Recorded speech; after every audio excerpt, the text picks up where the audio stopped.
इस कार्यक्रम के प्रायोजक हैं बचपन प्ले स्कूल राजा बारा कॉलोनी सरसीवा, सह प्रायोजक सोना beauty parlour Bhadgaon road Sarsiwa. नमस्कार, बहुत स्वागत है एसीएन 24 न्यूज में। मैं हूं आपके साथ हेमंत। चलिए गौर करते हैं खबरों पर।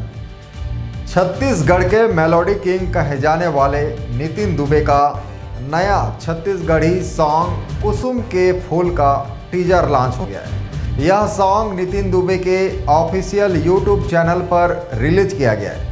वहीं पूरा गाना कल यानी होली के एक दिन पहले सुबह 7 बजे रिलीज किया जाएगा।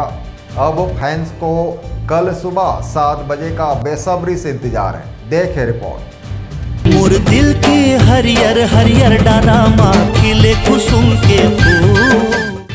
छत्तीसगढ़ी संगीत जगत में अपनी मधुर आवाज़ से खास पहचान बना चुके मेलोडी किंग नितिन दुबे एक बार फिर नए गीत के साथ दर्शकों के बीच आ रहे हैं। कुसुम के फूल सॉन्ग का टीजर सामने आते ही सोशल मीडिया पर तेजी से वायरल हो रहा है। टीजर में रंग, रोमांस और छत्तीसगढ़ी संस्कृति की झलक देखने को मिल रही है। गाने को होली से ठीक पहले रिलीज किया जा रहा है, जिससे फैंस के बीच उत्साह और भी बढ़ गया। नितिन दुबे के ऑफिशियल यूट्यूब चैनल पर यह गीत कल सुबह 7 बजे रिलीज होगा।